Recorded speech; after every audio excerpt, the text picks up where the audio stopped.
creek guys, ito yung creek. Ayan, creek yan guys. Yan yung creek. Yan yung creek, kahaba ng creek. Tagos nito guys, sa sagad. Mula dun guys. Ayan. Ito mundo ng Pasig guys, tagos yan.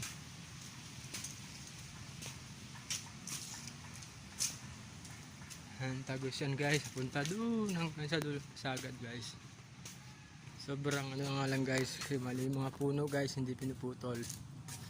Yan, napakalinis guys oh. Andun yan guys. Sobrang ganda guys ang lugar ng Pasig.